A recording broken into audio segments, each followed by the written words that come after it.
Hello friend, जैसा कि आप देख रहे हैं आज मैं एक ब्लाउज़ की कटिंग करने वाली थी। उससे पहले मुझे ब्लाउज़ का नाप लेना था, तो मैंने सोचा इस पर एक वीडियो बनाया जाए कि नाप मैं ब्लाउज़ का लेती कैसे हूँ। तो आपको ब्लाउज़ का नाप लेना बहुत ही आसान तरीके से बताऊँगी, इसमें ज़्यादा प्रॉब्लम नहीं आएगी आपको, फिटिंग एक नंबर आने वाली है। तो जो भी आपका ब्लाउज़ है उसके आप सबसे पहले हुक लगा लीजिए। अगर आगे का है तो आगे के हुक लगा लो, पीछे का है तो पीछे के हुक लगा लो।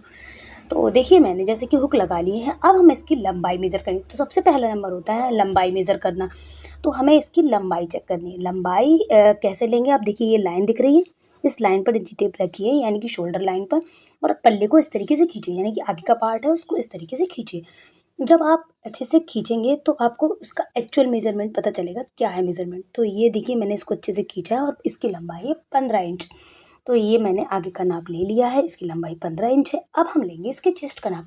तो जब चेस्ट का नाप लेते हैं तो बहुत सारे लोग कहते हैं कि चेस्ट को मतलब जैसा है रखा है ब्लाउज़ वैसे ही नाप लो और सेम वैसे ही सिलो, तो लूज़िंग से ही बताओ और लूज़िंग से ही सिलो। तो लेकिन मैं इसका जस्ट अपोज़िट ही आपको सजेस्ट करूँगी। अगर आप ब्लाउज़ का नाप ले रहे हैं तो ब्लाउज़ को स्ट्रेच करें, क्योंकि जब हम ब्लाउज़ को पहनते हैं तो ब्लाउज़ बॉडी पर अच्छे से चिपक जाता है। चिपक जाने का मतलब ये है कि ब्लाउज़ स्ट्रेच होता है, तो हमें नाप भी स्ट्रेच करके ही लेना है। तो इस तरीके से इसको खींचना है और जो भी इसका जो नाप है उस तरीके उसको आप निकाल लीजिए। मेरे यहाँ पर 19.5 आया है, तो मैंने इसका नाप 19.5 राइट किया है। अब इसके बाद हम कमर लेंगे।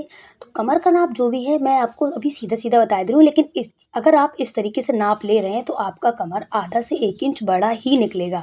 तो इसका मैं दूसरा मेथड भी आपको जब स्टिच करूँगी तब सिखाऊँगी। अभी जो हमारी कमर है वो है 15.5 इंच। तो हाइट बता दी, चेस्ट बता दिया, कमर बता दी। अब हम गले को मेज़र करेंगे। तो जब भी हम पाइपिंग वाला गला बनाएँगे तो हमें ये ध्यान रखना होगा, पाइपिंग जब लगाते हैं तो थोड़ा खींच कर लगाते हैं, तो वो आधा इंच कपड़ा श्रिंक कर लेता है।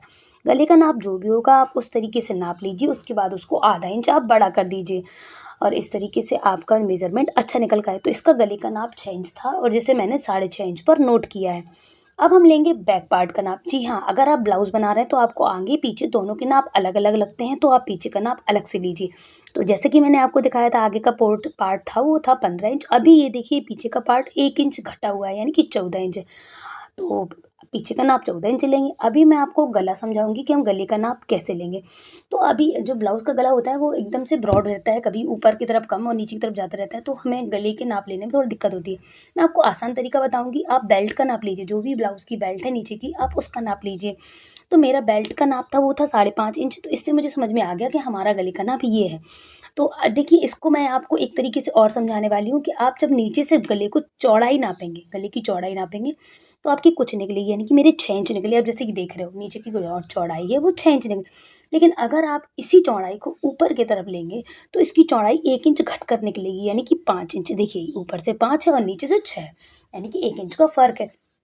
जब भी हम गले को बनाते हैं तो हमें अंदर की तरफ लेना पड़ता है शोल्डर को, ताकि शोल्डर ना गिरे, इसलिए हमें जो पट्टी है उसका मेज़रमेंट लें, बहुत ही आसान रहेगा। अब हम लेंगे आस्तीन का नाप।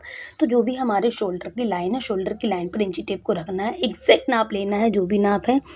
तो आस्तीन का नाप है 6.5 इंच। तो 6 इंच पर हम मार्क कर देंगे, 6.5 इंच पर इस तरीके से आप समझ लीजिए। और जो चौड़ाई है उसकी चौड़ाई भी आपको सेम ऐसे एज इट इज़ ही लेना है, इसमें कुछ गड़बड़ कुछ नहीं होता है, जैसा कि आप नाप लेंगे वैसा ही होगा। तो ये रहा पूरे ब्लाउज़ का नाप। आई होप आपको ये सब समझ में आ गया होगा। मैं नेक्स्ट वीडियो में आपसे शेयर करूँगी कि ब्लाउज़ को कैसे स्टिच करना है। Thank you.